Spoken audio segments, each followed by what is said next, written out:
Tasty, tasty.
Good afternoon, good evening, good morning, folks. I hope you're doing well, and I hope everything's okay on the stream, because I'm using completely new software this time, and hopefully it's going to stop the issues we've had with Twitch over the past two streams.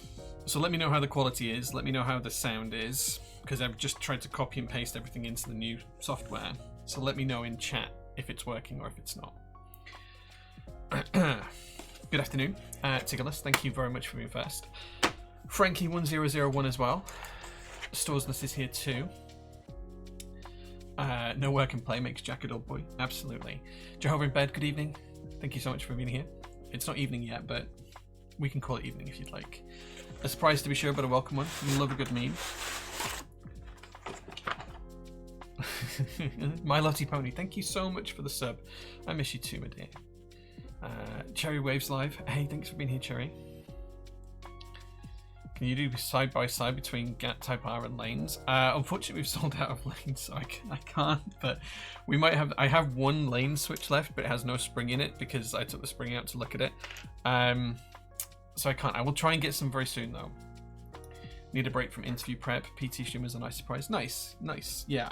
This is a dual purpose stream. I'm not really fully set up for it yet. The first is to test the new software and make sure everything's working, and the second is to do like a customer's build that I had to do this afternoon anyway. So maybe we just stream it was my thought process. This is Adold. Hey man, good to see you, my dude. Thank you very much for being here. What I'm doing at the moment is I'm just bagging up the key set we used yesterday. So let's try this scene, see if you can see. So effectively all I'm doing is, this is Verdant Retro, I'm just putting all of the keycaps in a bag. I need to order some more boxes, so we're just using bags for now. And then I'm going to get rid of the tubs. And then I just need to take the keycaps off of the Neo60 HE and put the original ones back on. And then we'll start on the customer's build.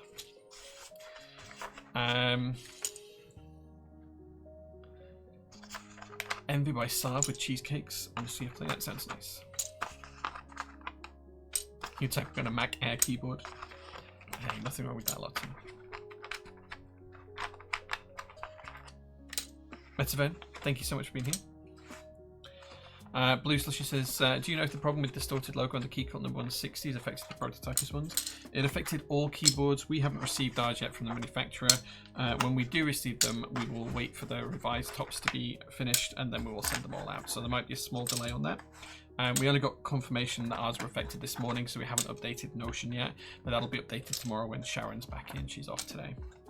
So yeah, it will affect us, but not in any great customer impacting way other than a small delay. So yeah. I like the GMK box artworks. Me too, me too. Unfortunately, I gave up trying to collect them a long time ago. And I now don't collect them, and I tend to keep keycaps in boxes, but I have run out. So is the sound and everything okay, guys? Are you able to hear me clearly? Does it sound good, worse, better than normal? I'm just always really nervous when we change the software that something's going to break or be a little bit different. And I'm also conscious that I might not have got the settings quite right. Oh, no transcripts? Oh yeah, let me turn that on. Incredible. Let me turn that on. Okay, so it should now be listening and able to transcribe it, so let me know if closed captions work. Sounds good. Thanks, Frankie. Incredible. Was that a follow that I missed? I was too busy working on the transcript. Whoever that was, thank you. I appreciate you.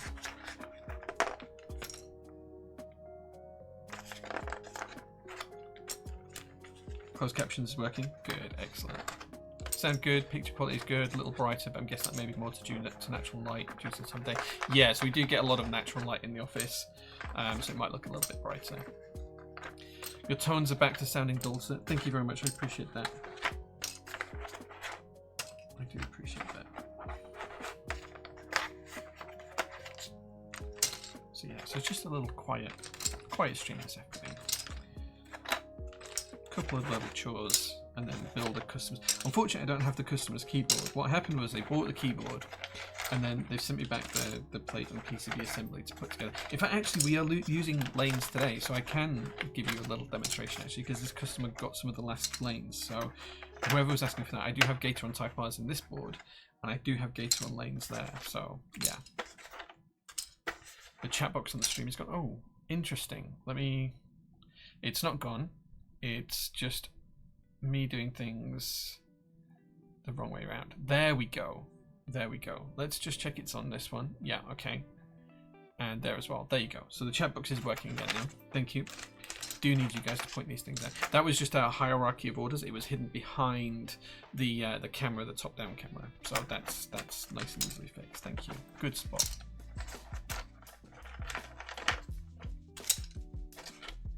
There it is. Did you remove the subscroll? I just haven't put it back onto this software yet, Godzilla Waddle. So it was on. So basically what happened was we've had issues with Streamlabs OBS. So I've gone back to just using plain old bog standard OBS, which is fine, and there's nothing wrong with the software. I use Streamlabs because it helped when I did some other stuff to record to multiple sources, but I don't really need that anymore.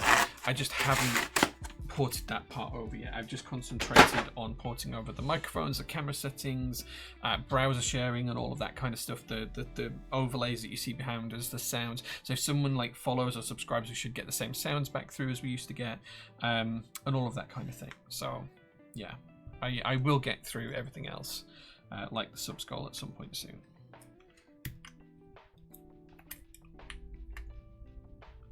It just this is more of a, I normally wouldn't stream this, I'd normally just be building this with a YouTube video on, but I figured as I spent an hour changing all the software over, I'd give it a test and we'd try it out and we'd see. But first things first, I do need to put the original keycaps back on this board.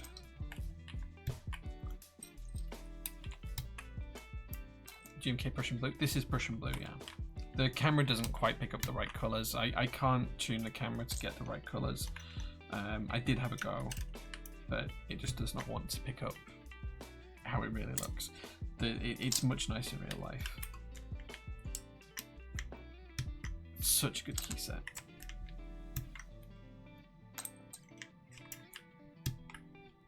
I think Prussian Blue looks a little more brighter blue than on last night's stream and pictures. Got me thinking that'll look very nice on the blue cloud line.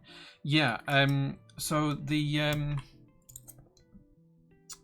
reason why it looks different is because there's a lot more natural light. So usually when I stream on a Sunday evening, it's dark, or if it's not dark outside, I've pulled the blind over and tried to block out the light from the window. But the office has 3 other windows that look out into the workshop, and of course it's bright in there because there's floodlights in the ceiling. So there's a lot more natural ambient light coming in, so it will change the colors that are on the camera. Ideally what I should have is blackout blinds at every window, and then I can control the full color space and light it correctly myself, but that's like a bit OTT just for a couple of times a week keyboard streaming. So oh, how does it sound with proper keycaps?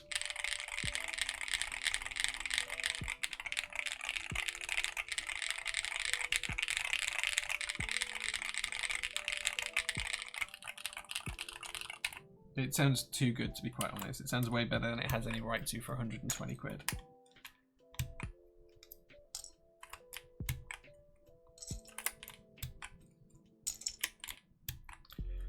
Cute keycap Pollen, thanks. These are made by Turnt Wood. We will have some of these for sale at some point soon. Not this particular one. This is a bright pink one that was made just for me. But we will have some of them for sale. There's all sorts of different ones, with some with wood embedded in the shaft and all sorts of stuff. And they're made by Reggie, who works for Novel Keys as well. But he has his own little enterprise called Turnt Wood, and we'll be selling some of those soon. I just need to take individual photographs and list them, so that should be coming soon. Any ETA on the switches in the cloud line that I've totally forgotten the name of? The Type Rs? Not yet, no. I'm still waiting for the second batch of Type Rs to arrive. They shouldn't be too far away. Fiction Blend, yes. We tend to only drink Fiction Blend here at the workshop. I have Classics Blend, which is pretty much exclusively used at home. The Sci-Fi Blend is a little bit too light for my personal taste generally, but it is a really good coffee if you like that kind of thing. And then of course we also do the True Crime, which is the decaf blend, which Super Hens has is probably the best to talk about that one. I don't drink it very often, but I am really proud of how we got that to taste. But yeah, Fiction Blend today. with some terrible latte art. Tim heard you chatting away, is now making us coffee, so I can only assume you've inspired him to do so. So thank you. You are welcome, Lottie. I hope you're doing well. I hope we get to see you guys soon. It's been a long time since I saw you guys IRL. I'm Quanta. Hey man, good to see you. Thanks for being here. Tasty, tasty. So that's because the alert box is not showing. There we go. So can I get that to redo that?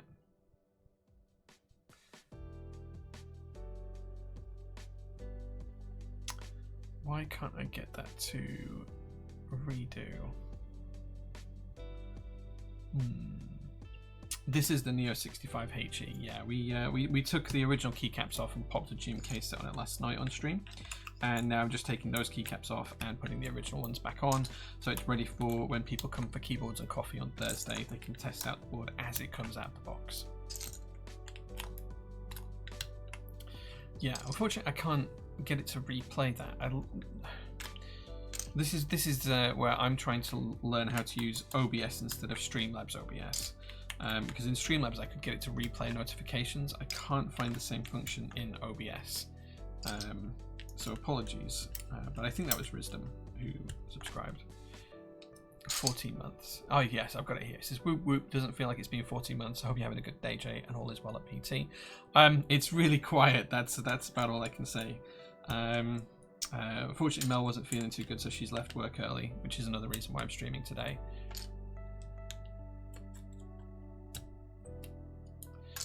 That's why Autonomy, the stream started just about 2 o'clock, because I was making sure all the orders were ready for DHL and UPS collection. So.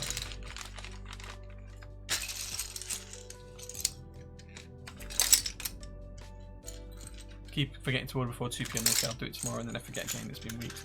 You do know, Autonomy, that if you order now, it'll just ship tomorrow anyway. Like, it'll go out first thing in the morning. We try to be as quick as we can.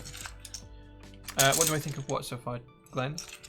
The Neo 60 HE, Neo 65 HE even. I think for the price point, it's unbelievable. How they can get a board to sound this good and be this well constructed at that price point. It's 115 quid. It's so cheap. How they can have a dead fly. How they can get it to sound so good and look so good at this price point, I have no idea, because I can't produce our boards internally at that kind of price point.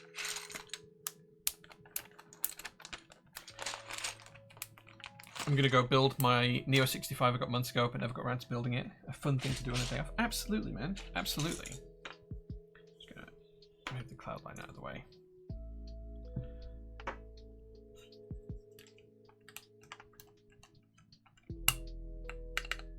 The green is gorgeous. Yeah, these are the caps that I'm putting on that come with it. The caps are not great, but for 115 quid for the keyboard, the switches, the plate, the case, the carry case, the tools, and the keycaps, I don't think you can go wrong.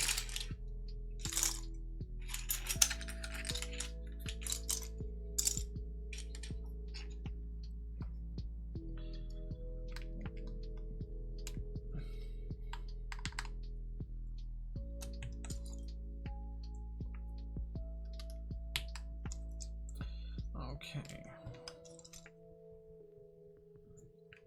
I have to work out what half of these letters are now. I'm not a fan of the font on these, I've got to be honest. Is that right? No. Is that supposed to be a 9? That's supposed to be a 9 with the brackets.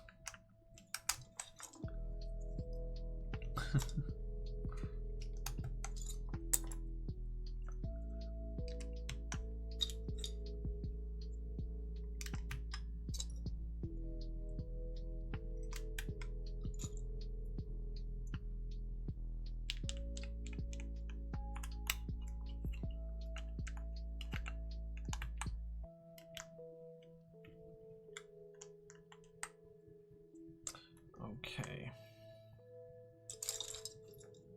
How is Workshop Doggo? She's doing well, yeah. She's getting very old, is Gigi. We think she's just turned 10.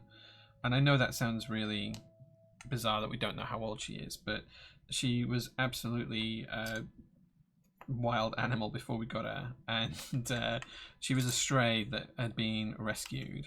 And they didn't know how old she was. So they just had a best guess that she was somewhere between 1 and 3 when we adopted her. So we know she's between 10 and like 12 now, so or 10 and 13, I guess.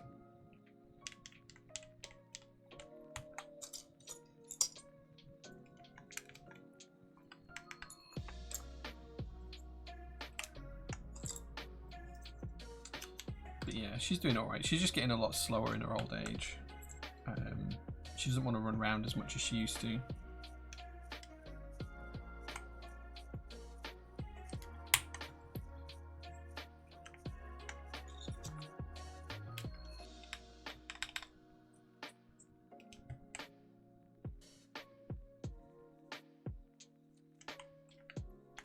Oh, that's not. That's a V. I thought it was a down arrow, but it's not.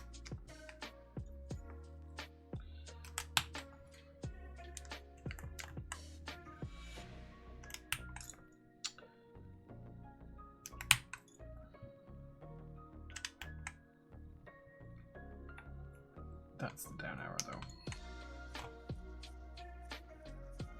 Couldn't get my order over £50. I'm desperate for PBS blanks, but bank account is saying no. Just had like a brush or something, maybe? Like one of the lube brushes or something like that.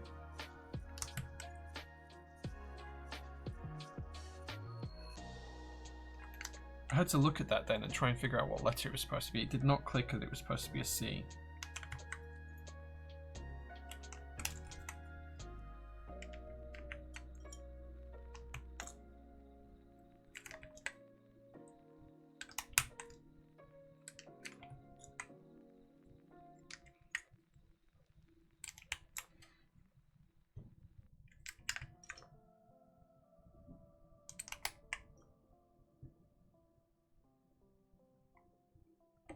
Got these in the wrong places.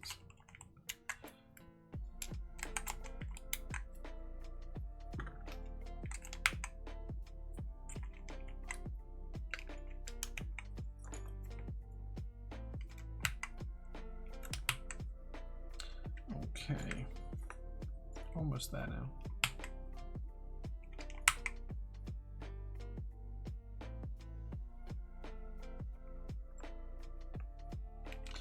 Interestingly, the E and the G are almost identical. It took me a second of looking at them to figure that out.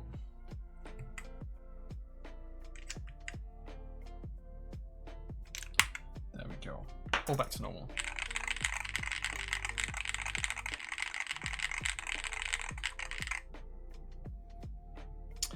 Hey Jinming, thank you very much for being here. I'm doing well, thank you.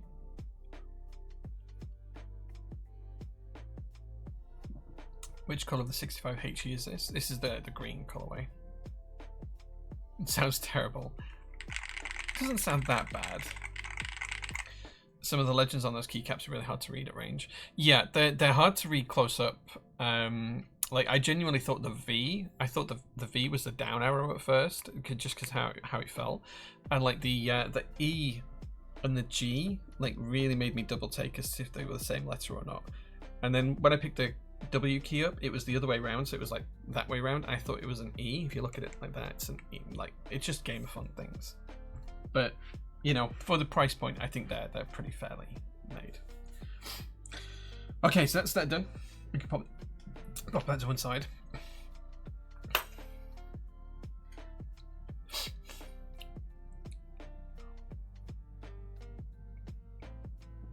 Okay, next up, we've got a customer board to build.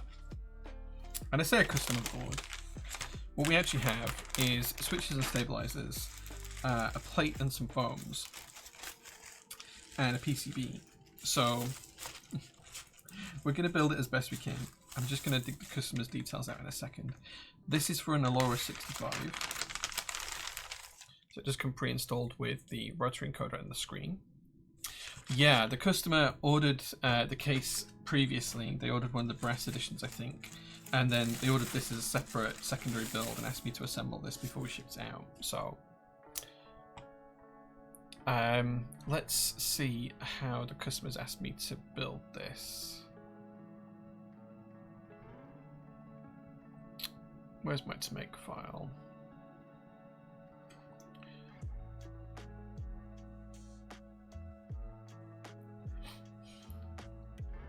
Okay, just going through the customer's email.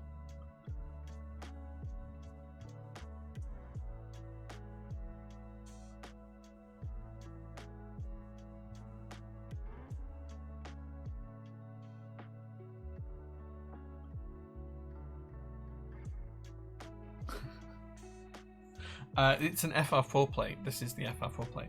The customer hasn't actually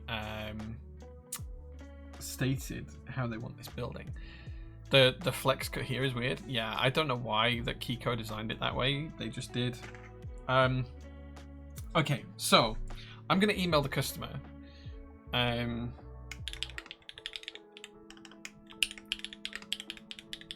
see what layout he wants.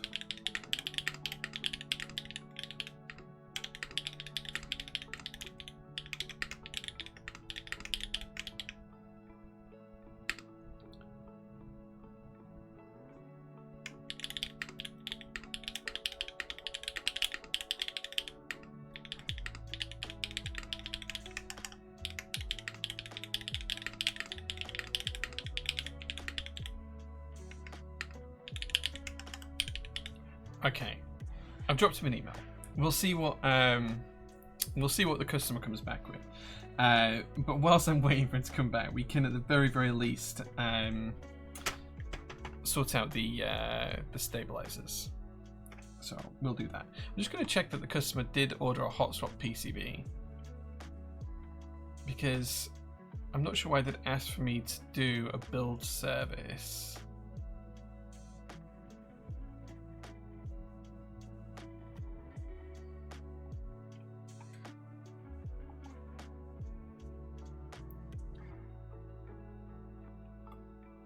Interesting. Okay, I'm gonna dig the customer's order out here. Mel gave me all the parts the other day, and she's like, "Oh, this is for that customer's build service." But I'm just gonna make sure I've actually got the right details. Oh no, they did order a hot swap ANSI PCB, the foam set, the FR4 plate, the Gator on switches, and the stabies. Okay, well let's lubricate all the stabies whilst they're coming to us. Is it a solder PCB? No, it's a hot swap PCB. I thought it might have been passed to me by the team incorrectly, but the customer did order a hot swap PCB. So yeah, there we go. This has no real function. I think it was designed to be a bit more flexible from a sound perspective, but given there's no matching cutout on the PCB, it's going to be rather ineffective, I suspect. Okay. Anyway, hopefully the customer will come back to us, but whilst we're waiting for him, I can get the stabilizers all lubricated.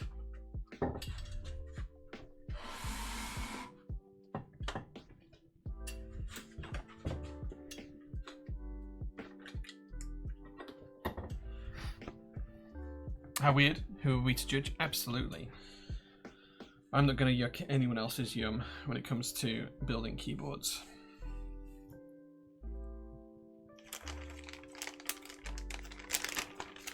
Pretty sure this only supports 7U or 6.25U and split space. I don't think it actually supports both spacebar lengths. Let's test that out.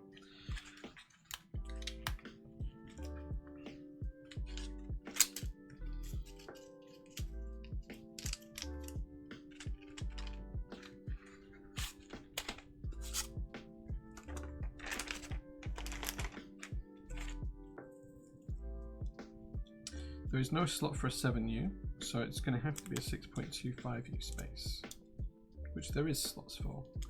I'm going to assume he's going to want backspace, but we'll do all of the 2Us just in case. Oh, this only supports ANSI, so he must want ANSI layout.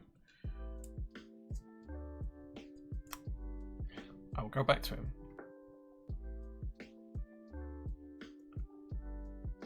that answers that one. We can only do one layout.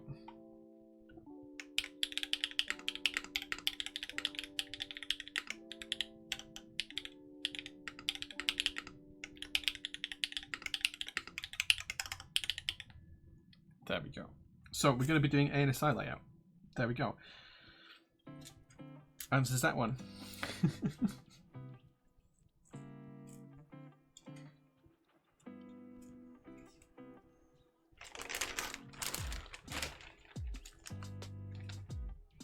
You can ask solder related questions anytime you like. I just want Jay's magic touch. I wish more people wanted that. 6.25 units, 65%. Generally looks better anyway. I agree, JQ. It usually does. It usually does. I did think looking at it there was no 7U support, but hey, at least we have that proven now.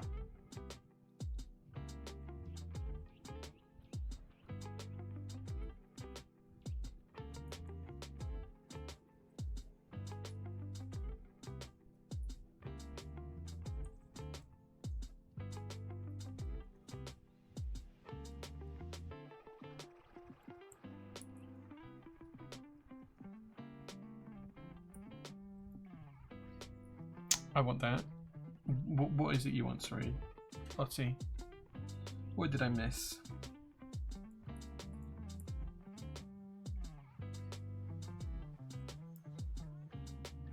What tool to use for desoldering? I have a Hacko FR307. I'll show you.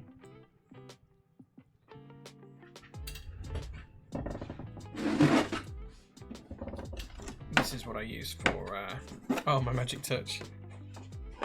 Everyone wants that. I wish everyone wanted that, but I'll tell everyone that they want that. That's what I use for desoldering.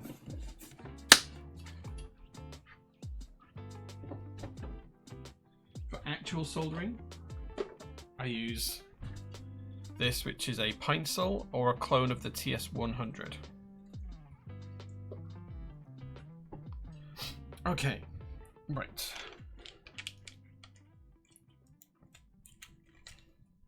Howdy Jay, how's it going? Monday stream's starting back up. I'm going to have to start waking up earlier on Mondays. No, I just, after the issues I had yesterday and Thursday with the streaming software, I decided to try some new software. So moving from Streamlabs OBS to just plain old OBS. And as part of doing that, I wanted to test it out today. So that's why we're streaming today.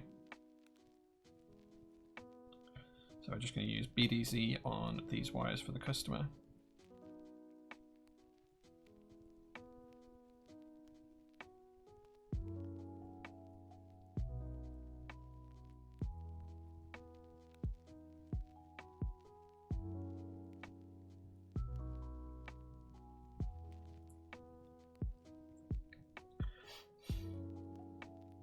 Yeah, I don't think everyone needs the kind of tools I have for desoldering. I probably do it more than most, or have done more than most in the past. I don't tend to do that much desoldering these days. But having the tools ready for it is nice.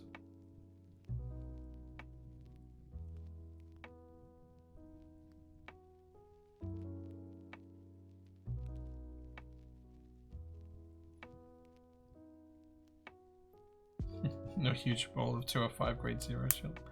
Yeah.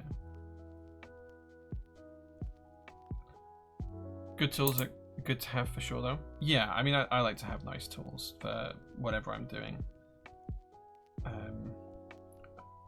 Unfortunately I can't always afford the tools that I want, but rather unable to afford some of the things I'd like right now. But that's alright, that's just the way life goes sometimes. The best money invested in my life. Nice. The Hacko is a good tool. I don't think it's necessarily the best on the market, and I certainly don't think it's the best bang for the buck, but it is nice. It is a nice tool. I used to use some of the cheaper ones, and to be honest, I think I prefer the cheaper ones, but I gave them all away when I got the Hacko, so.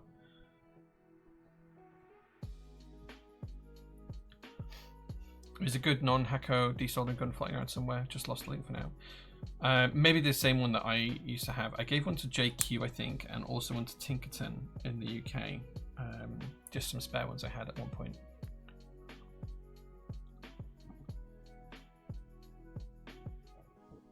Yeah, JQ. The one I gave you had just been sat in the workshop for like a year or so.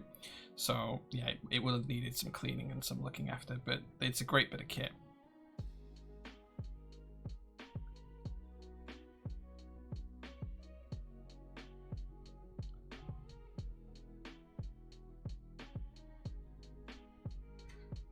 I think it's arguably better as a product than the FR4, the Hako FR301. Have I seen GMK Mutagen in person yet? If so, any thoughts? I haven't seen the full set. No one has yet, but I have seen some of the samples that were produced early on, and it's really cool. It's just a really good looking set. Come on, why do you not want to go in the hole? Come on, go in. There we go.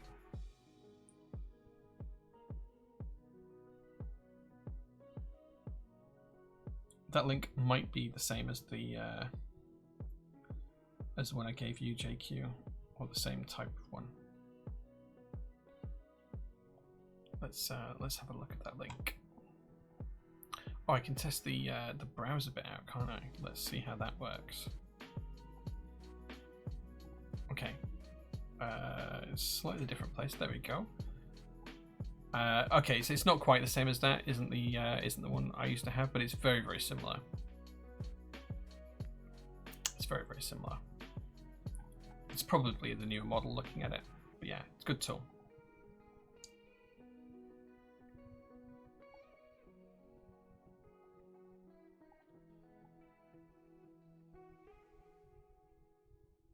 Okay, I think I've done that right. This is the one I've got. Yes. Yes. So this is the other type. So also Farnell do one, or RM Components do one of these, but they changed the blue bits to be red. But this is a bargain price for it. Absolute bargain price for it. Yeah, great tool for that kind of price. Would I be able to resolder a swap socket on a board? Like take one off a defunct one and replace it with a different one from the same PCB? Yeah, as Crispy says, as long as you've not damaged the pads, it would work.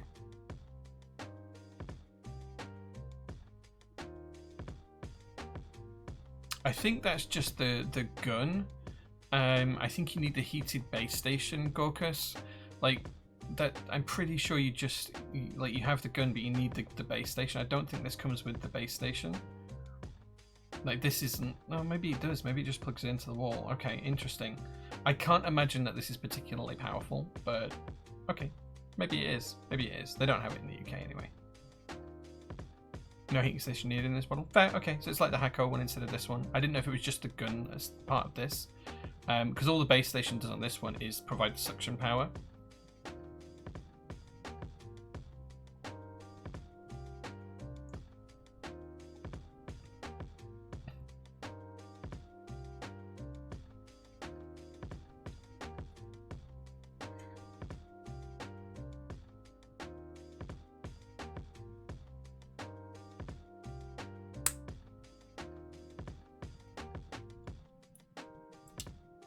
Why is it showing on this screen?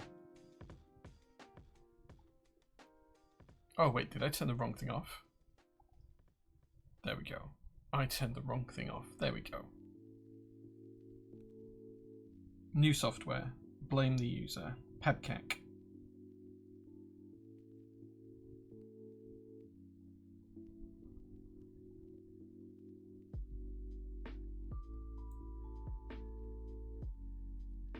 Pump is in the central station. That would definitely provide more power. Worked with a few boards with a standalone one. Yeah.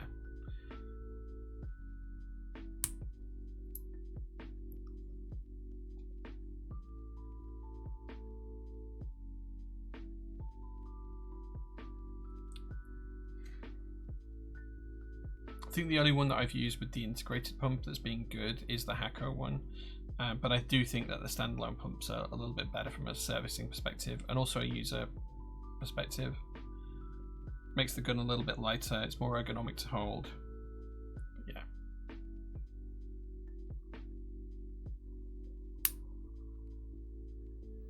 Okay, just put a light amount of lube on the slider rails now. And then we can get these installed in the board.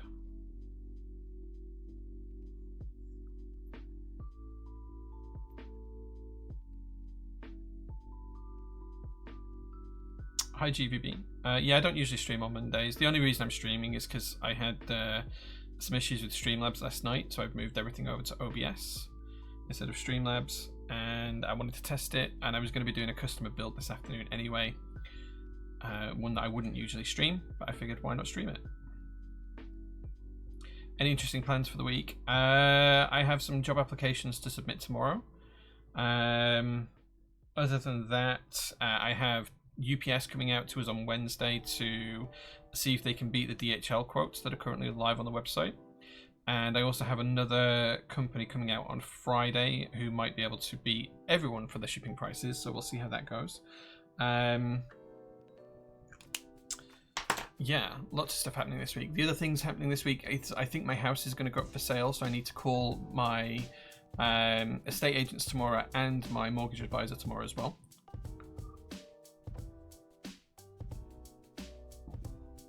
XHTBDZ is correct. This is one of the Omni-type lube pens.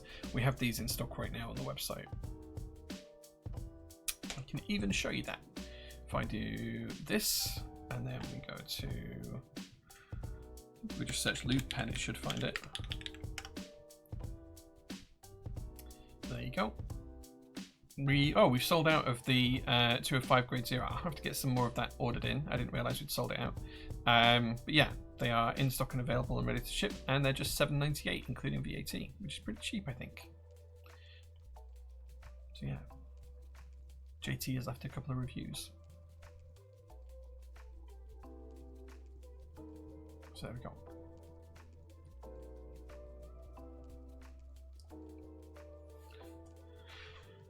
As long as they don't incorporate every. No, it's not every. So the shipping company that we're looking to move to would do more through Royal Mail than we currently do. The issue we have with Royal Mail is that they won't collect from the PT workshop. They refuse to do it. So it's really frustrating because where PT's base is right on the outskirts of Bradford, and Royal Mail won't come to us here because it's on the ring road, and there is a service charge for all business related vehicles going around the ring road. Now they come here anyway to deliver, but apparently the collection van isn't something that comes into this area, and they won't do it unless we pay extra, which I didn't want to pay for collections because we get them for free with DHL and UPS right now. So, but the company that we're looking at, they can offer like a consigned thing where they will just come and collect and distribute it out for international orders to DHL and UPS. For the vast majority of UK orders that are small and under 3 kilograms, it would be by Royal Mail, and then they would do anything larger than that with UPS or DHL dependent. Like, it all depends on what their prices look like and how the integration looks and works, and maybe we'd have to do a test to see whether it was viable or not. It's nothing firm decision, but I just want to make shipping as reliable and as cheap for customers as possible. That's the aim. So yeah. Need some Crytox 205 grade 0 pens though. Yeah, I'll get some more ordered. I didn't realize we'd run out of them, to be honest.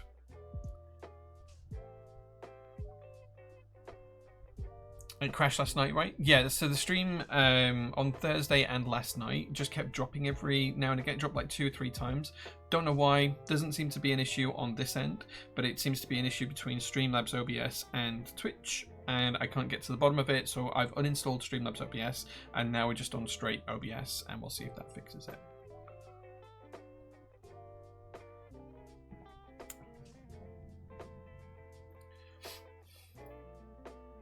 Classic Royal Mail. Royal Mail are a pain. We had the rep come out a little while ago, and we were basically saying to them, this is the kind of volume we ship. You know, it's a few thousand packages a month, 5,000 packages a month, give or take, which is quite a lot of orders. And we were trying to say, look, if you want to take over the UK aspect of that, which is about, let's say, I don't know, I can't remember what the numbers were, but like 70%, say, what would that look like from a small package and large letter perspective and all of this? And they were like, oh yeah, unless you are already spending 15 grand a year with us, we won't give you any preferential rates. And it's like, well, look, we're spending, you know, 50 grand a month on courier services. The odds are that you would start to pick up the vast majority of that if you take this on. Why won't you look at this? And they're like, oh no, because you're not already spending the money with us. It's like, well, I'm not going to spend the money with you unless you're able to offer some preferential rates. And it's like, oh, just up and down. So yeah, so we'll see. So UK would be forced to use Royal Mail? No, you'd have a choice at checkout. You'd be able to use a Royal Mail or courier service. Don't think these are going to stay in the board while I turn it upside down. So we're probably going to have to do these stabilizers one at a time, I think. Yeah, I thought that'd be the case. That's right. Whoops. How did I drop that?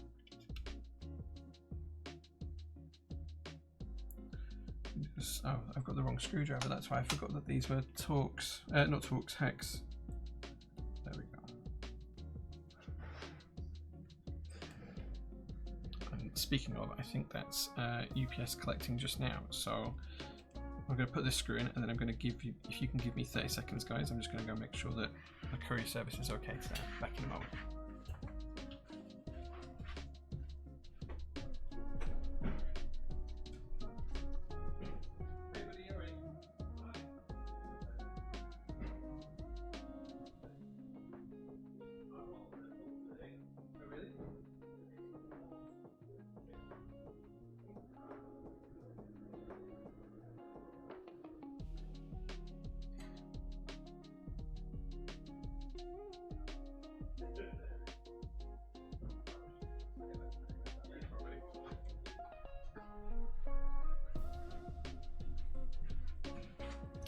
Our friendly UPS driver.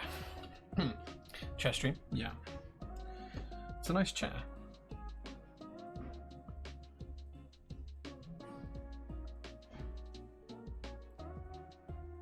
Was on holiday with the family last week in Home Firth. That's just around the corner from here. Was going to drop by for a coffee morning but fell ill, so couldn't make it. Gutted as my 9-year-old son was super excited to come along as we live in Brighton. It was a perfect chance to meet you, and he's going to show you his 65 CU. But oh, nice! That would have been really cool, man. I'm sorry you couldn't make it. I hope you're feeling better now. My chair is quite opinionated. What did it tell you to do?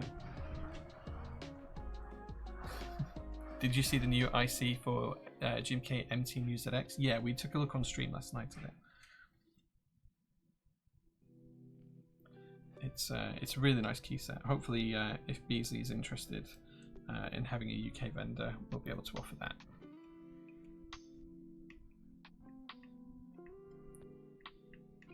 Buy more international kits. Dude, like, if I made all of the international kits we've got in stock 50% off, would you all buy them?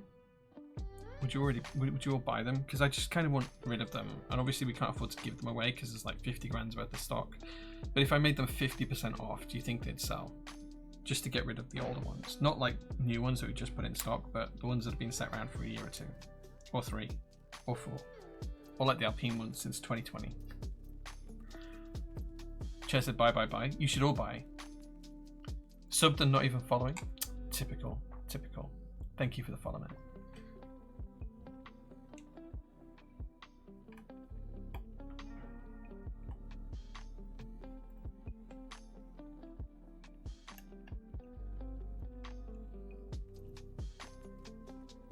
Just have 1 or 2 in the collection, maybe. Yeah, like, Nordic UK kits are a struggle to sell sometimes. They really are. And then we try and do the right thing and buy them out, and then no one buys them anyway. And it's like, okay. And then you try and bundle the keycap set and the Nordic UK kit together, and then you just get complaints that you bundled them together.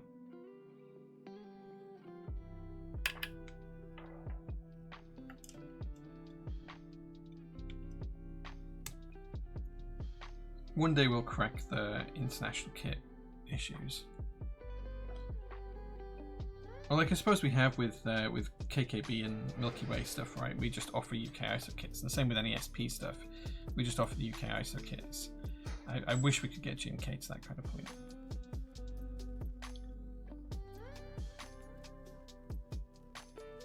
What 2 are you looking for, Jehovah?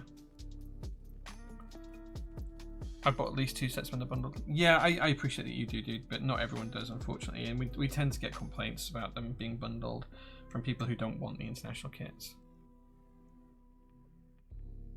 You buy the international kits, you want all your letters to be on the keyboard. Nice, man, nice. Like, I genuinely appreciate that, and I wish we could do it for everyone. I really do. I'm just going to see if the owner of this board has emailed me back.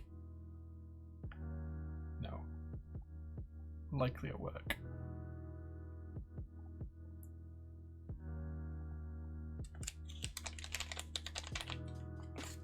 Yeah, I did have a meeting with GMK last week where I tried to broach the topic again, and whilst they're lovely people, they weren't particularly receptive to it.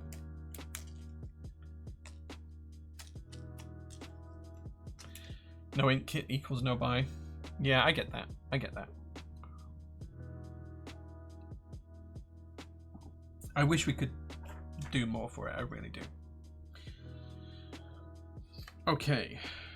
Now, to put the foams down.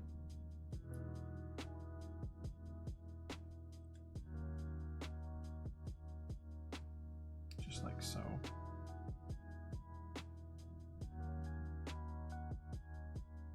Okay. We can take the plate and we can start to pop the switches in.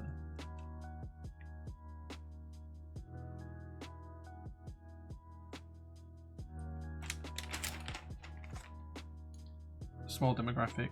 That is sadly the overarching issue. Yeah, you are not wrong, good sir.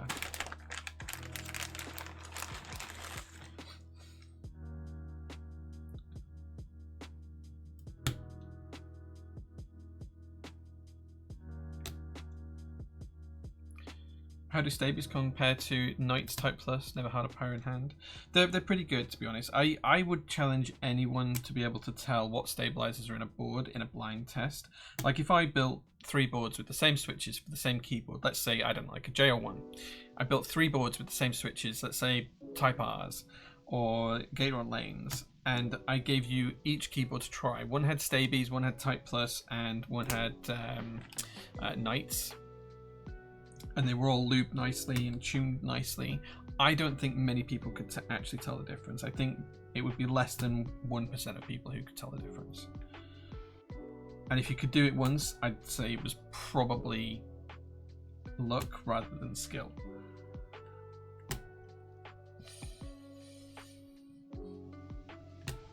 Once stabilizers are properly tuned, you shouldn't be able to notice them. That's the whole point, right? Oh, those flip around the other way, that's why.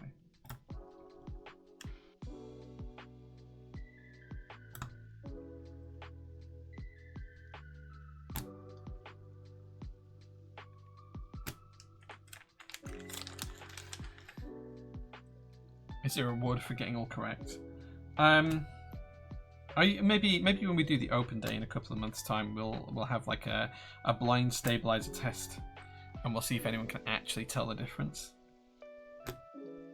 I can 3D print a little jig and put the stabilizers in it, and people have to vote what they think it is, what stabilizer they think it is, without being able to visually see it.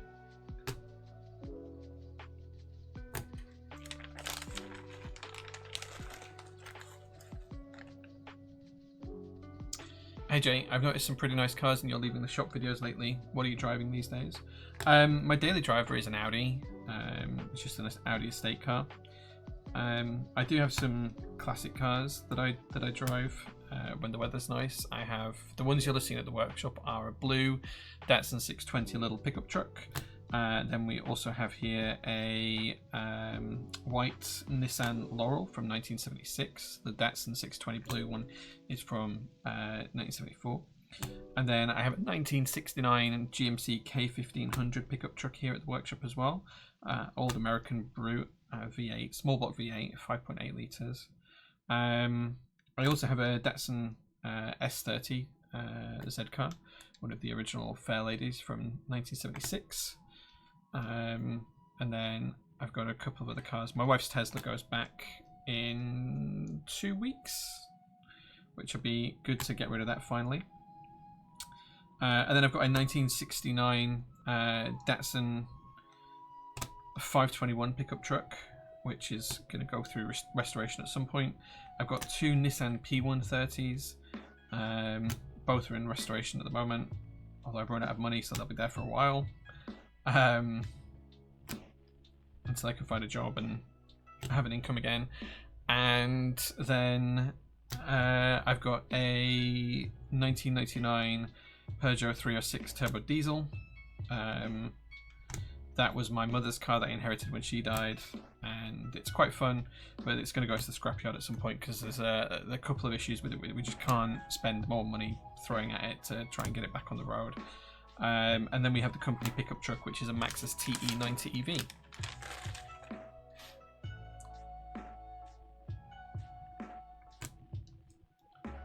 Is the white Audi an RS6? No, it's an RS4. The RS6s are a bit too boat-like. They tend to have a little bit drift in the corners.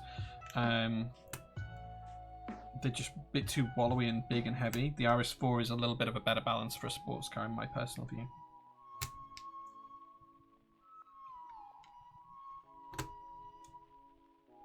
But of course your mileage may vary and you may have a difference of opinion. I've been collecting cars since I was 18, so I've had over 50 cars now. I don't know an exact number. It's well north of 50 cars. Just noticed split the space bars. Shane, there's no case. Would love to see a finished build with the case included. Yeah, unfortunately the customer's case is already with them, and they wanted me to build this so that they could put it in their case. So yeah, RS6 should have stuck with V10, maybe.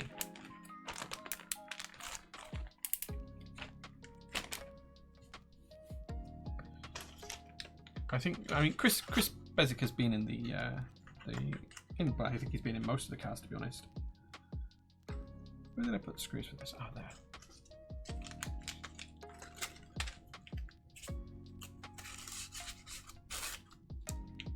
Yeah, I think you've been in most of the cars by this point, dude. Chris comes to the workshop a few times a month. It's always nice to see him. What's my favourite Switch right now? I vary. I would have said the lanes, but we've just sold out of them. I really like the new Switches that we just stocked the other day. I will show you. If you come onto the website, click on Switches. The Gateron Contours, these are really loud and clacky. Really, really like these if you like a clacky Switch. There is still some lanes in stock actually. The other ones that I really like at the moment are the Gateron X's. Both the R4 and the R3 are really nice. The Gateron Orange switches are really good too. So yeah, we don't have too many in stock at the minute.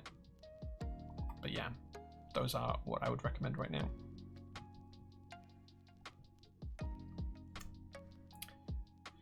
Still need to take you up and driving the Z. You are more than welcome, dude. Right, okay, I'm gonna load up Switch Hitter and then I'm gonna try and figure out how to get a source for it so you guys can see it, because in the old software it would have popped up automatically. But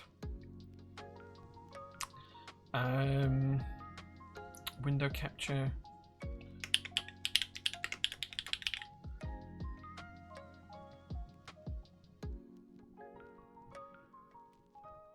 Okay. So apologies because I'm doing this live. There we go. So if I close that off, it should disappear, and then if I reload the software again, it should pop back up. There we go. Cool. Right. Okay, so now Switch Hitter is there. Let's connect up this Ellora65 PCB and give it a test. So the good news is that the screen works. We've got the little cat in the corner. Let's see if the switches work.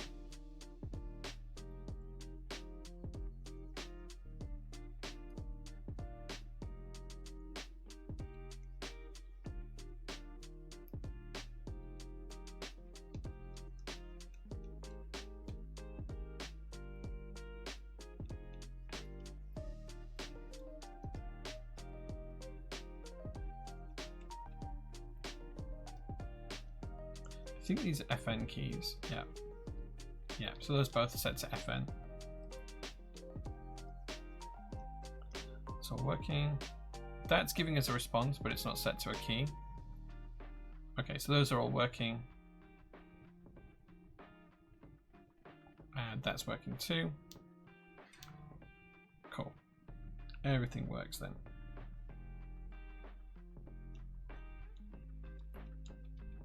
You can see the cat is now animated to walking because we were typing. Cool, excellent. That's already working. Which means I can now wrap this up for the customer and we can get that shipped out to them first thing in the morning.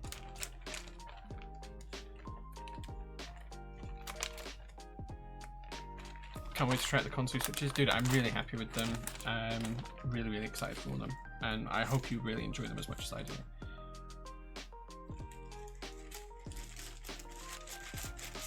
Or do you use royalty-free music from YouTube or where else? We use Harris Heller Stream Beats through Spotify directly, so it's desktop audio that's playing at the moment. What I hear in my headphones is what you guys hear.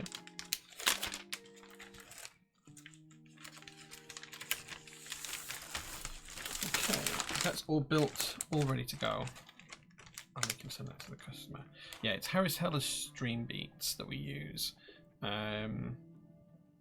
Copyright free lo-fi music for Twitch streams, YouTube videos, and nap times. It's a Stream Beats official playlist. Yeah. You should be able to find that on Spotify directly. Cool. Well, that customer build did not take very long because I thought it was going to be solder and it was hot swap.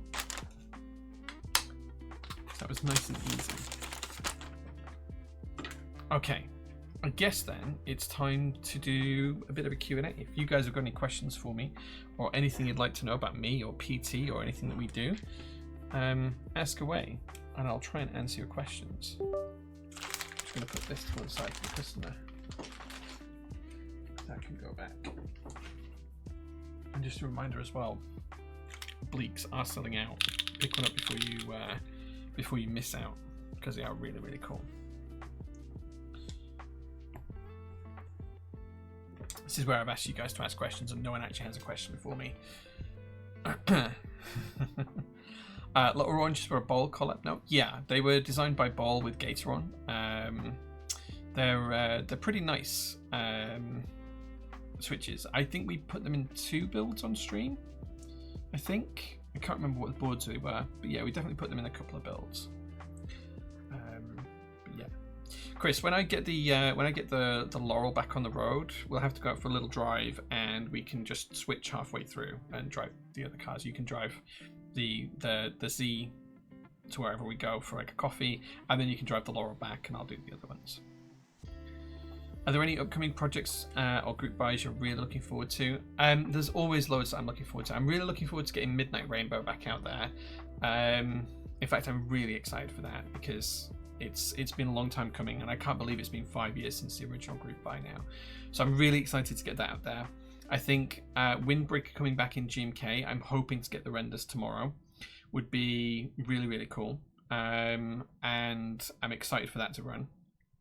I think the form for Midnight Rainbow actually closes on the 10th, so in 2 days' time, and then I can submit the revised kitting based off your guys' suggestions to GMK and get some updated quotes, and then we can try and get that running as soon as possible. Can use it as an excuse to get some nice photos of both too if you'd like. Yeah, we can get some pictures of the black truck and the blue truck so I can sell them as well.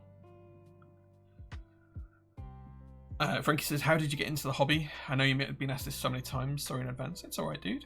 So, about 2012, I was looking for a nice typing device. I was relatively senior at my job. I was going through quite a few promotions, and my job became quite heavily involved in typing a lot. I used to work for a bank as a program manager, so it was a lot of filling out Jira tickets and chasing down Confluence links and emails out the wazoo. And I just wanted a nice tool to do the job with. The laptop keyboards weren't great. I had a ThinkPad at the time, and I just wanted a nice keyboard for when I was docked at my desk. And I found that there were these people in Korea making keyboards. This would have been in the old TGR days, and I've kind of followed it for a little bit. And then I think I had some of the really early kind of Chinese built boards. So I had I can't remember which way around it was, either an Pro or a Poker. I'm not sure which order they came out in. I had both. One of them would have been my first truly mechanical keyboard as an enthusiast, and the other one would have been the second. And then I had a CM Storm from Cooler Master, which was terrible. And I actually had the case hydro dipped to look like wood. I don't know what happened to that board actually. It's long gone now. I had it hydro dipped to look like wood. So that's a long time since. And then around that same sort of time, I kind of got into keycaps. So I discovered Mass Drop, and the kind of community just discovered that GMK had the original cherry molds at this point. So there was a couple of group buys that were really early. So GMK Triumph Adler and GMK Royal Alpha happened relatively close together in 2015. But my first actual keycap group buy was a signature plastic set, which was an SA profile set called Calm Depths, and that the original run of that happened in 2012.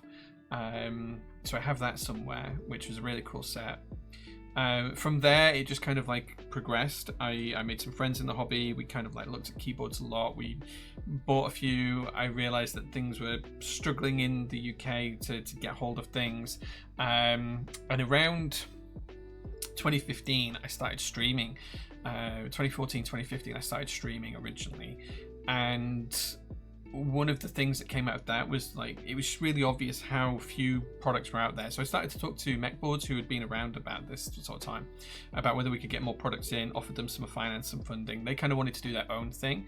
So then the idea and the seed was set up to set up Prototypist. That started in around 2016. The idea to start Prototypist. It was kind of delayed a little bit at first because I joined Top Clack, which was an old group buy aggregator kind of channel. So we were reviewing group buys, talking about the new ones. I think Black Simon does something very similar today. And that was really good. It was really popular and successful for a long time. And then in 2019, I decided that that was the time to set up as a vendor. So in January of 2019, I started to... Well, actually, a little bit before this, in 2017, we did the original JL1 group buy, which was way more popular than I thought it would be. We made 20 boards, it sold out, or 17 boards, and it sold out. It was way more popular than I thought it was going to be. And that was kind of my first foray into design. And then we did GMK Midnight Rainbow. And then around the same sort of time, we did the JO2 as well.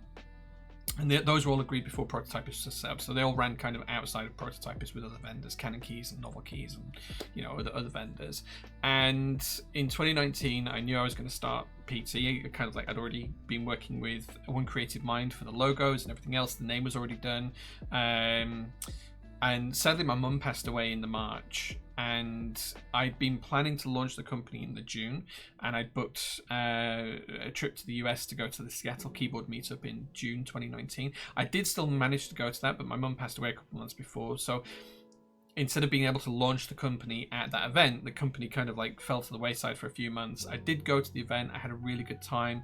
Met up with, all the guys from Top Clack and loads of designers. Heine Bush was there, and Upas from Canon Keys was there, and Baron was there from Smith and Rune at the time. He's now got his own thing. And it was just really cool to meet up with all those people.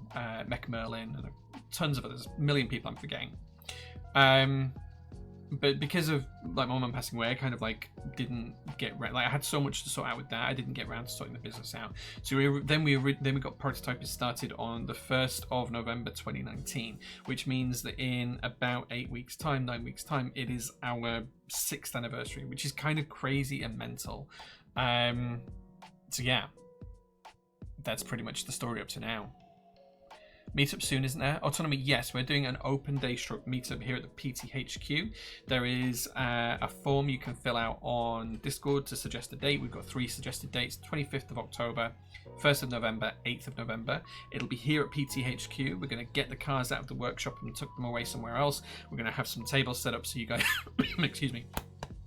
So you guys can bring your own keyboards, like 1 keyboard each, and display them. We're going to have some PT stuff on display. We're going to have free coffee. We're going to have some discounts. We're going to have some exclusive products. We'll have little goodie bags maybe if we can sort that out. So no date set for it, but it's not going to be too far away. And then anyone who's part of the SPC, our Twitch subs, you can see below details of that. We're going to have like an after party here at the PTHQ. I think we're going to have some drink, order some food, have a really good time for like however many SPC subs turn up. So yeah. Wisdom says, what's your biggest keyboard ick bugbear, either community related or customer or even manufacturer or designer? Okay. Whew. Okay, I think there's a few here. My biggest ick from the community is gatekeeping things that don't need to be gatekept. I think that's the biggest first one. People will often say, oh, you shouldn't design a key set because you're new to the hobby. I think that's a bit bullshit. I think everyone should be able to design stuff if they want to do. As long as they learn in the right ways. Like, I think a little bit of gatekeeping is good. Like learn things in the right ways. Don't just assume you can slap some colors together and make a fortune, because that's not how it works. From customers, the biggest, we don't have that many customers who cause us an issue. Like 99.99% of our customers are amazing people. They're fantastic. They're lovely. The biggest customer ick I have is chargebacks. People who do chargebacks without even speaking to me first. They'll just order a product, have it delivered, and then charge back and say, item not up to standard or whatever it might be. Really frustrating. Manufacturers not sticking to their agreed timescales and their agreed QC constraints. So when you sign a contract with a manufacturer, you usually have a listed document of things that will pass QC and things that will fail QC. When they don't stick to that, it really frustrates me, and I tend not to work with those manufacturers again unless they put it right in a really good way. Designers, most designers are fantastic in this hobby. I rarely have issues with designers. I think the biggest bone of contention with designers and vendors is usually payout of royalties. And historically, when PT first started, that tended to be more in the case of royalties were paid out as soon as the group buy closed for all of the units that we ordered. And that seemed okay for a little while, and so we had designers that would disappear on us and then not fulfill their color matching duties, or not provide added renders when it came time to promote the set to put it in stock, or wouldn't help with QC, or didn't check over renders, production renders, like actual finalized files from GMK, say, to produce them. So we then started saying, well, we'll pay you the group buy ones, the royalties from the group buy, once you've fulfilled your requirements to get the set to fruition, and then we'll pay you royalties in stock after we sell the in-stock sets. So you kind of get two payments, one for the group buy sales, one for in-stock sales, and kind of split it like that. But we had a couple of designers around that sort of time, this was a couple of years ago now, who would then, after you sent them the calculations, then here's the spreadsheet, here's the breakdown of every penny we received and every penny we made and every penny we lost, they would say, oh, well, that doesn't work for me, so I'm just going to bill you what I think you should pay me as royalties. And it's like, that's not how this works. Or people changing agreements. Say we had one designer where we had agreed that royalties would be paid after fulfillment of all orders, as in every keyboard has sold and they've all been fulfilled, we'll calculate your royalties and pay it then. And they basically changed their invoice after for production to do it. So there's different things for different things, and that's few and far between on the designer. It's few and far between on the customer front. You know, manufacturers are up and down. They're probably the hardest part to manage. Is 41.99 or 42.01 a better approximation of 42? 41.99, because if it's 0.99 recurring, it is 42 for all intents and purposes. 42.01 is completely different, and it's above. Have you got any holidays coming up that you're excited about? No, I have nothing booked, and it'll be after I get a job and settled into a role that I start to look for vacations and holidays. My wife is very conscious that she wants to go away, and she has been mentioning it, but she wants to move house as well, and that's going to have to come first. What are you looking forward to outside of keyboards? Pass. Very little at the minute. Oh, I actually know I'm starting a new Dungeons and Dragons style game tonight, which I'm excited for. That'll be good fun. I'm looking forward to that. These are Gator on lanes. Yes, Niku, yeah. Jehovah says, did you expect PT to become what it has, or did you think it would be a small niche project sort of business? So originally, when I started the company, the idea was that it would just be for our products, so Midnight Rainbow, JO2s, JO1s, that kind of stuff. And it was supposed to be kind of like quite small and niche. And then a couple of people who I was speaking to at the time, they were like, oh, do you want to run this project? So one of the first projects we did was some desk mats for the really bad wildfires at the back end of 2019 in Australia. So we did these mats for the Wildlife Association and the Wildfire Association, sorry, in Australia. And someone just approached me and said, oh, do you want to sell these? And that was kind of one of the first products. And most desk mats, we don't sell a huge number of each colorway in the UK, maybe 50 at a push if we're lucky. Most desk mats, we sell like 10 or 20 of each design. And for those we sold hundreds of them, mainly because it was generating cash for charity, I think. And it was really, really nice. It was really nice. And when the packages turned up from China, a box of 20 desk mats is a big box and it's heavy, weighs like 20 kilos.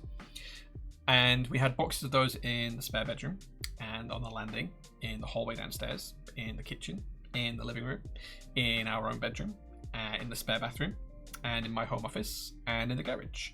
And my wife was like, you need to get a workshop, or you need to find some sort of retail space for it. And as soon as we made the decision to move to a retail space, it was kind of like, okay, we really need to actually push this. So then it became a case of finding new products to sell. And at this point I still had a day job, so I was kind of like doing it on evenings and weekends, and it just grew from strength to strength. And I didn't really anticipate us being where we are today. I never intended for it to be this big, or for us to be the company we are today. It was always supposed to be kind of like small side of desk, keep a day job, and yeah, it just happened to grow. High vis behind us stands out so much. That one down here is not high vis. No, high vis is actually at the top somewhere. Yeah, high vis is at the top. If I, I'll show you.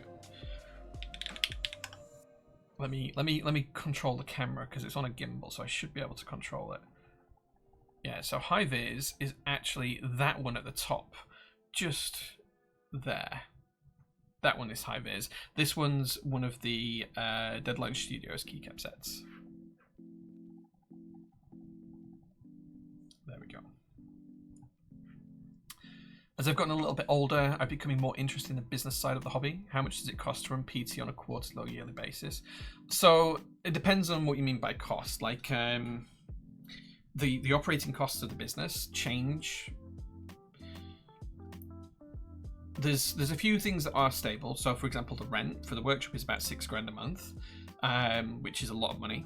Then there are business rates, which we have to pay every month as well. That's £1,200 a month. That's basically just a corporation tax to the council for the rights to run a business in the area. Then we have staff costs. We have Sharon and Mel on staff that we have to pay for. Then we have pensions costs because we have to contribute legally to a pension for them. Then we have things like holiday and sick pay and pots for all that kind of stuff. We also have to contribute for national insurances, which has changed in the UK and is significantly more expensive now than it was a year ago. We also have student loans. If any of the team have student loans, we have to pay those as well. On their behalf. We then of course have accounting fees. That's about £1,250 to £1,500 a month, depending on how big of a month it is.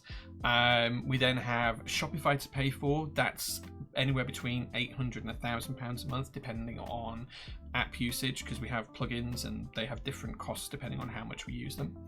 Then we have insurance, which is a fixed cost, which is about £18,000 a year for employer, employee, and customer product liability. Then we have insurance for the stock that we hold here at the workshop. That's about £12 grand a year, but that fluctuates depending on how much stock we have, so that's a rough price cost. And then we have some other things like we have the company vehicle, because we have to have that. That's £150 a month or something. Then that has to be insured for all the staff. That's a couple of grand a year. We have gas, water, electric here supply. I think that's about £1,000 a month for all of those. So overall, our operating costs are probably somewhere in the region of £100 grand a year. Given the fact that we aim to make about 10% profit, that means to just stay afloat, we have to roll over £1 million a year just to keep the lights on in terms of revenue. That's kind of like the best. I mean, you can actually look up at Levicious the historic numbers on PT. Although last year's, which have just been published, are a little bit of a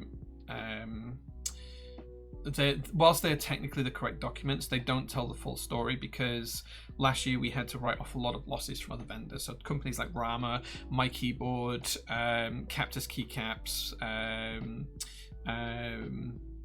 all of My Key Club, and all of the other companies that went bankrupt that have impacted us over the last few years. We've lost about £1 million. It's about 945,000 in losses to these other companies, where we've paid for them for a product or a service and they haven't provided that back to us. And last financial year, which ran up to last November, was the year where we actually decided to write all of that off. So it makes it look like we made absolutely no money last year, because we were writing off all of that loss effectively. So I think overall it looks like we made like a 150 grand, 200 grand loss in the last financial year because of all of those losses. But the previous years will show you a better tale of the story about kind of like the true finances behind PT, but that's all public. Do you plan to design another keyboard once the J series is finished? once the J03 and the J01 final edition run, I don't think I'll ever design another keyboard.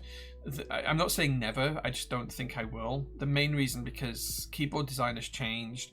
I think if you can't produce a board that can be sold at as MOQ of 10,000, it's going to be really difficult to crack the market continuously going forwards. I don't have the technical design ability to be able to keep up with the current hobbies on that kind of stuff. You need to do the Cinema Club sleepover idea for the post meetup. Yeah, we could do that. Regarding the Mentor, pumice or machinist? Machinist for me. You can't run this key set because it's 50% like this other key set which ran 8 years ago and only has 50 units. Yeah, I mean, that kind of gatekeeping was bad, yeah. Jay, do you remember what your first group buy was? Could be first as a vendor or your first personal purchase. My first group buy was an unlucky one. I was the only UK purchase. Oh man, that sucks. Like we've had a couple where we've only had 1 or 2 sales in the UK, which has been a struggle because then there's no point in us actually even buying it. We'd lose money doing it. My very first group buy was SA Calm Depths, which was run through Geekhack. And then after that, it was through drop for GMK Royal Alpha and Triumph Adler. I think Triumph Adler came first. But yeah, that was my first. The first one we did as a vendor, I think, was the desk mats for the Australian wildfires I mentioned. We did try to do a group buy with TKC for a calendar, but that failed to get anywhere near MOQ, so we had to refund all of those. Just got to the job site, catch lanes. Thanks, man. I know it meant little to nothing on switches, but would you ever consider creating a J original switch if you could have a J switch in a J series board with keycaps designed by J? Probably not. I like the MOQs for switches are gigantic. Like you're generally talking, depending on which manufacturer you want to go to, it's going to be anywhere between 50,000 switches and 250,000 switches. And that's a lot of switches. I don't think that I have the pull within the community to sell that kind of number of switches. So no. Can you ask for Handabyte R3 or MT New? I believe someone is working on an MT New version of Handabyte. Keepkeeper, thank you so much. That's a lot. How much does all of this add up to monthly, yearly? The best way to look at our finances is to look on Company's House, yeah. You need to sell so much just to break even. Yeah, we have to, and it has to be constant. That's the problem. Yeah, that's all insane. Everyone should go buy an international kit or two. Dude, like, yeah, like, I wish. I think one of the biggest things that's going to change for PT in the next 18 months is that we're going to have to move away from this workshop. It's just too expensive. The way the market has peaked and then dropped over the past 2 years means that it was the right idea to move into this site when we moved in, but it is not sustainable for the long term. So ultimately the idea here is that my wife wants to move house. Wherever we move to, I'm hopeful that we either can buy a house with a barn or we can build a barn, and I will put my car collection in the barn and also move PT to that barn. That's kind of like the idea.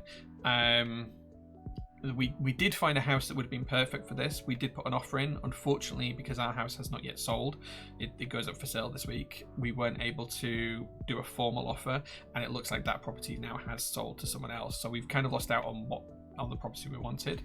But the plan is now for us to just sell our house, whatever, and live with family for a few months until we find the house that we want to buy. Assuming I can get a mortgage. With no income, getting a mortgage is not easy. Everyone should go buy an international kit or two. Yeah, I wish everyone would buy out the international kits. That'd give us some cash back in the vaults. PT in a barn, proto barn. I mean, that's kind of what the workshop is when you think about it. It's a steel building. It's basically the same as a barn here. If you move the business to your home extension on your home, what does insurance look like? It'd be really expensive. No, yeah. So the insurance would probably be cheaper for the business insurance because it would be smaller. We'd probably have less stock and all of those kinds of things. But our home insurance would probably increase, but that should be manageable. Why can't we do group by price ladder like Mastrop anymore with the exception of DCS ball blanks?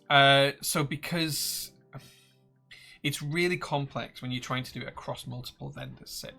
So the other thing as well is when you buy into a group buy, you pay the price. If you buy a key set off me today, let's say you buy GMK Mutagen, let's say that's 100 quid or whatever. and then that doesn't make MOQ and I refund you. We lose about 10% of the value of the order on refunds. So you might get refunded £100. It cost me £110 to make that refund after you've paid it. So because of that, doing partial refunds from one MOQ down to another to save a couple of quid isn't really viable. And what vendors do is we actually club together to decide how close we think we're going to get to a certain MOQ, and we price it already based on whether we think it's going to hit the 250 MOQ, the 500 MOQ, or the 1000 MOQ. Like, we will all have a discussion together, worldwide vendors, and we'll say, where do we think this is? How many sets can you definitely contribute? How many sets can you definitely contribute? And we'll kind of have an agreement roughly whether we're going to hit MOQ organically through extras alone, or whether it's going to need group buy sales before the group buy starts. And that may change up or down, but the vast majority of group buys, I think in the last 50 GMK group buys we've done, there has been no change. Like the MOQ that we've priced at, when we've set the pricing for the retail price, that's where we've actually ended up paying GMK for. So there isn't a price drop to hit, unless it sold more, but it didn't sell more because we're pretty much nailed on. The only reason that those were useful in the past, where you had a tiered drop, a sales increase, the price came down, was where you didn't know how many you were going to sell. But by and large, vendors have a good handle on how many sets are going to sell these days, and we're not typically far wrong from that. So it's already priced at the lowest MOQ we expect it to hit, and I think maybe I don't think we've had any that's smashed the target by that much since 2022. So yeah. Prices wouldn't change that much if the wear level's right. I tell you what, I will get up a GMK quote and I'll tell you how much I won't tell you what set it's for, but I'll get a GMK quote up and I will tell you how much the quote was for at one MOQ and then how much it was at the next MOQ. Okay, just to kind of give you a view. Okay, so at 250 MOQ, the set I'm looking at was €99.33 at a 250 MOQ. It cost us €99, okay? So bear in mind that this is going to sell for €120. So the profit margin is less than 20%, split between designer and the vendor, so about 10% each. Okay, 99.33. At double the MOQ, at 500, that comes down to €88.69. So it comes down by about €11 for doubling the MOQ. For doubling the sales, you only get an €11 price drop, which is about 12%, just under 12%. If you then hit 1,000, it comes down to €84. So the price difference between 1,000 pieces and 250 is €14. It's not huge. Like, I know people think that there is this massive saving. There really isn't. That's just a base kit. That's just a base kit.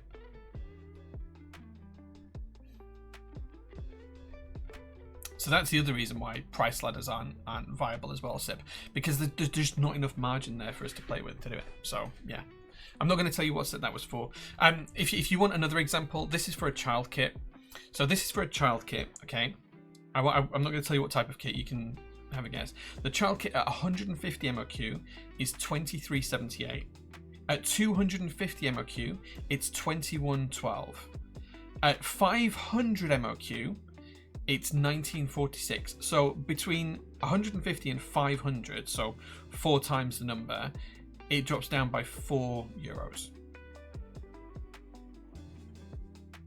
Child kit is like it could be like a novelties kit or a numpad kit or a Colvrat kit or Spacebars kit, yeah.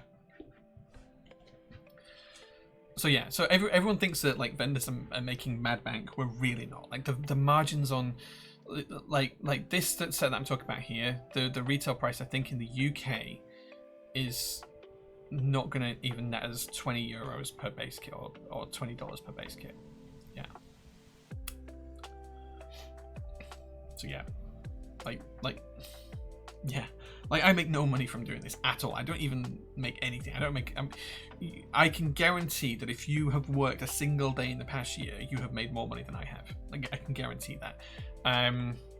It's such a bizarre thing, but yeah, like if we were gonna, like, most businesses wouldn't even get up in the morning if they weren't making 50% margin on the production cost of something. But that means if we were doing that with a GMK product, it would have to be close to €200 or $200 or £200 to make a 50% margin on it, and we just can't charge that kind of volume. So yeah, it's kind of crazy.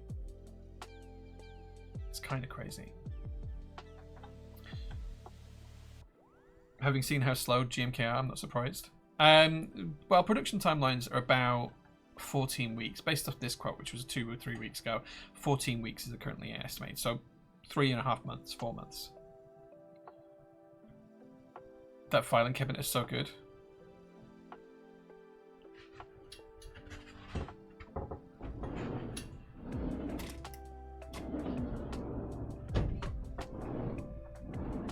It's just full of keyboards. They go all the way back.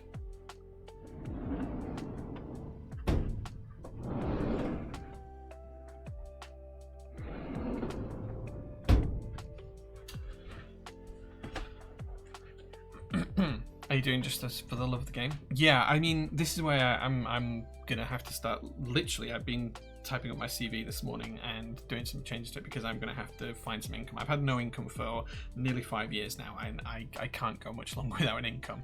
So yeah, I do this because I love the hobby, not because I want to make money. And there are people who do it for making money, and that's fine.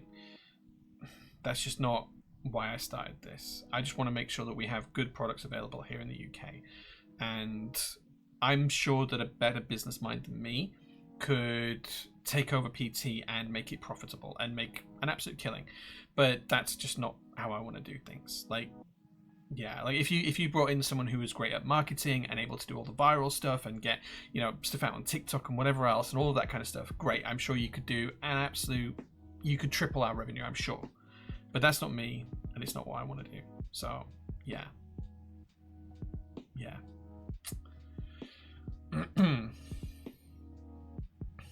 Maybe considered slow, but the quality is damn good. Rather be good quality product to take longer than be rushed and have faults. Yeah, so GMK was really, really slow at one point. When I first started in the hobby, the first group buys took about 4 or 5 months from GMK. So Royal Alpha, I think, was about 4 or 5 months, something like that. And then over COVID, because they couldn't get staff in to produce the keycaps, and because there were just so many group buys being run because everyone was at home and able to, you know, do different things and design more key sets and people wanting to buy them, production timelines went over 2 years, you know, and now we're back down to about 12 to 14 weeks. So it's kind of cool. There will be no changes to PT Ruffle Saw when like PT from a what's the word, a consumer perspective, from a you know, purchasing perspective, you won't notice any difference whether I go back to work or not. Orders will still ship in the same amount of time. Group buys will still happen. The whole of PT will run as it does today. It won't change just because I go back to earning a salary. Just, yeah, it won't affect it. It won't affect it. There will be no discernible, like if I hadn't told people I was going to be doing this and I'm going to start looking for a job, if anyone has, you know, if anyone knows a company that needs someone with my skill set, let me know. But yeah, if I wasn't going back to work, no one would be aware. No one would be aware. We love you, Jay. Thanks, man. I appreciate that. As someone who has never bought a GMK set in their life, is the quality worth the price point? I think yes. And I'm going to say that because I'm the vendor, right? But no, on a consumer basis, on a consumer level, if I was going to look at, try and be objective about the cost of GMK keycaps, do I appreciate the price point? I think they feel it's more expensive than what they really are. And what I mean by that is, you have to remember they're produced in Germany to German standards with the high cost of production in Germany. So when you compare a company like Keykobo, who can produce a key set for $80, $90, and you look at GMK where it's $120, $130, the cost of producing something in China is significantly lower. Materials are cheaper, staff is cheaper, there are fewer environmental concerns. In Germany, where GMK is based, staff are more expensive. The cost of doing business is significantly higher. The insurances you have to have, the environmental studies that you have to meet and requirements you have to meet, all of that kind of stuff is significantly higher. So bearing that in mind, I think that GMK keycaps are worth it. I do think that they are the best Cherry keycaps on the market. They are the de facto standard of the Cherry profile. Cherry invented the molds and GMK bought them in 2011. So the molds that GMK uses are the de facto Cherry standard. They are the molds that were created for Cherry to produce Cherry keycaps, which is where the name comes from. Every other company who produces Cherry keycaps is making a cloned product at this point. So do I think they're worth it? Yeah, you're buying into history, you're buying into provenance, you're buying into German produced engineering, you're buying into a high quality product produced outside of China. It's going to cost more. Do I think other people are catching up? Yes, I think that if you look at Key Cobra of 2 years ago and now, I think Key Cobra's quality has improved, the price point has come down, and they're becoming more and more popular. I think if you look at Milky Way keycaps, the same as for them, although they don't produce their own keycaps anymore. They're catching up. They actually outsource their production now, I believe. And if you look at companies like Keyreative, they are also pushing the boundaries of what's possible on new keycap technologies. So yeah. Let's catch up with chat. Are you going to get hit with mega burnout though? No. As crap as COVID was from a site-based working point of view, it was brilliant. Same amount of workers now, less busybodies around. Company kept giving out freebies, no traffic into and out of work.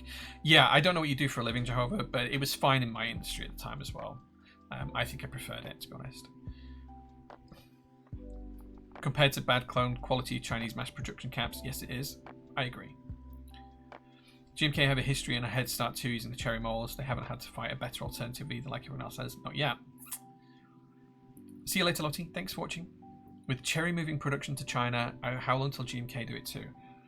I don't think that you will ever see GMK produce GMK CYL or MT New in China.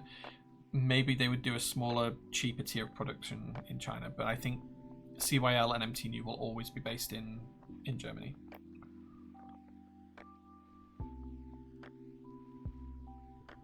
I use sets like PBS blanks at the moment. Being a Fort is used with all the add-on kits, it works out so much better. Yeah, that makes sense. GMK won't do it if they need to offload the keycap production. They will just sell it off. Their main products will still be made in Germany. Yeah, you have to remember that GMK's biggest product is not even anything to do with keycaps. It's production of circuit boards and control panels. So yeah. Personally, I think GMK sets are really nice and worth it. Yeah. Can't wait for LOV, KKB, LOV. Yeah, I think that's shipping. It's on the way to us now. How does adding multiple colors impact GMK pricing?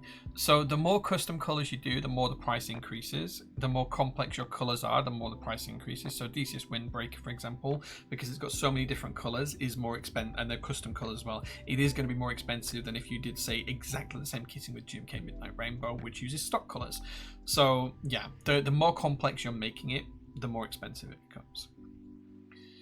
Perfect for the SPC JO2. Nice, yeah, LOV will look great on that. Yeah, send some pictures when it does come. Pretty sure people said the same about Cherry in the Pasma Nest. If only GMK can do triple shot. I never say never. Never say never. I mean, it's bigger now as a percentage of their business than it used to be, Shadow. It used to be about 10%. I think it's closer to 40% now of the company size is down to keycaps. But yeah, they're really proud of what they do and what they make. And if you went to the factory when they did the open days a couple of months ago, it was really great to see them share that, because they're really, really passionate about what they do. Franz was showing people around, and he's the lead engineer of producing keycaps, so yeah. What do you think about companies like Yuzu? Yuzu is just Keyreative though, right? Yuzu is just another brand of Keyreative, and they're doing individual prints. They're not as high quality as the prints they would do for a full production run of, you know, a group buy, but it enables people to get one-off copies of what they want. The only downside to it is I have seen people who've done Yuzu, they've used Yuzu to create a key set that they can no longer buy, which just rips off the designer of the key set. You can talk about that amongst yourselves. I have my own opinions on it. I have seen Yuzu Midnight Rainbow. Someone messaged me and said, I've made this. Thank you very much for the inspiration. And then they said that they were going to order a couple of dozen sets to sell. And it felt bad. It made me feel bad. But, Yuzu are doing what they're doing. But it's just another arm of Key Creative, right? Aren't Cherry moving Switch production from Germany to China? Yes, they are. Do you think this will change quality or price of Cherry Switches? From what I understand, they are shipping the machines that they use in Germany right now to make the product out to China. So the quality shouldn't be impacted. But again, who knows? Will the price change? I don't know. I can't see Cherry reducing the price of the Switches, no. Yeah, JQ subs it. Why would they charge less when they don't have to, right? They're going to charge what the market allows them to charge. I don't think that will be something they can do. It'll have to be different staff, so could maybe change, right? I mean, you'd have to assume that they would keep quality to a certain level. They don't want quality to drop because then they're known for good quality, right? They're known for making high quality Switches. That's what they want to protect. If that's your IP, then that's what you need to protect. The only thing I can think of is that they're going to nail the quality and they're going to spend time to make sure they get the quality right. I don't think they'll drop the pricing though. I can't see them increasing in price now. I don't think that will happen. I think they'll keep the same pricing, but I don't think they'll drop it. Can see why some parts of GMK would move to China for production. I think if GMK was to introduce if you think about car companies, you've got companies like Toyota that sell Toyota cars, and then Toyota also owns Lexus and they produce higher end cars.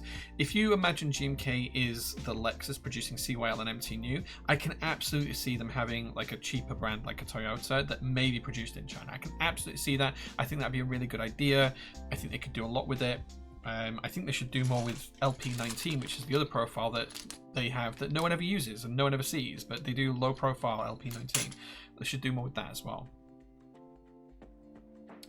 At least Key Creative is innovating with the whole double shot die sub technique using Cap MV Classic. Yeah, it's fantastic. I've got some of the sample caps downstairs.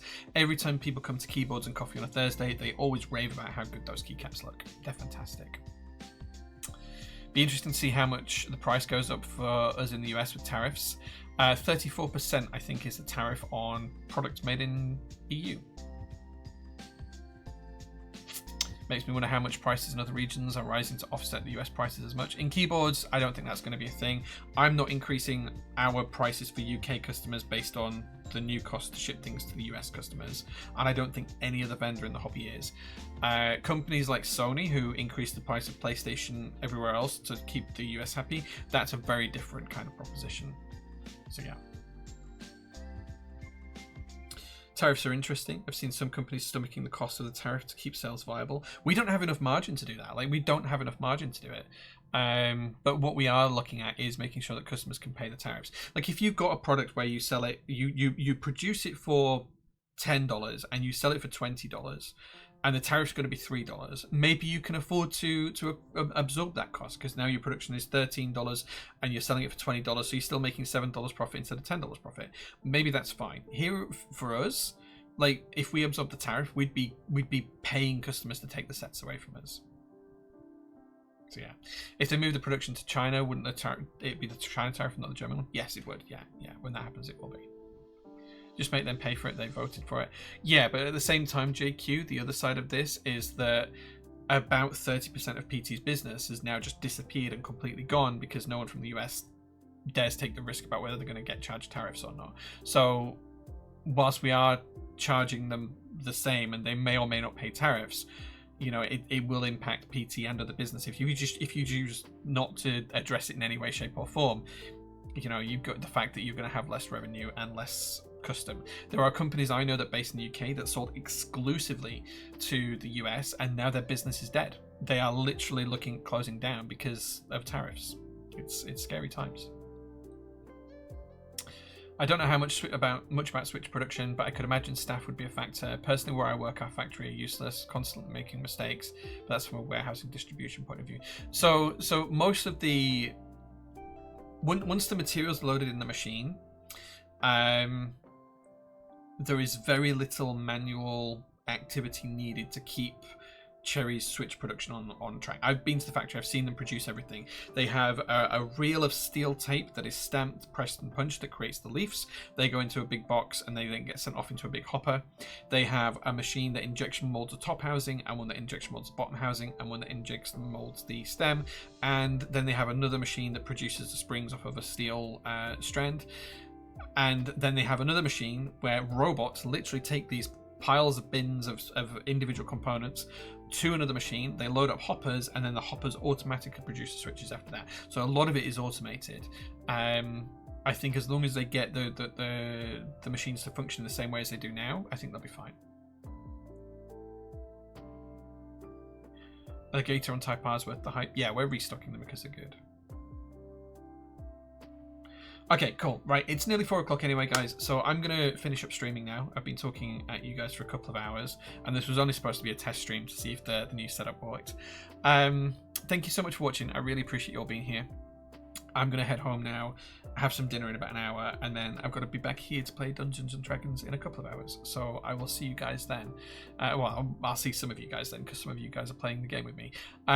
If not, I will see you guys on Discord and on Instagram and on Roll for Caffeine, on Jay's Roastery, and all of that other good stuff. But thank you so much for watching, guys. I really appreciate every last one of you. Take care.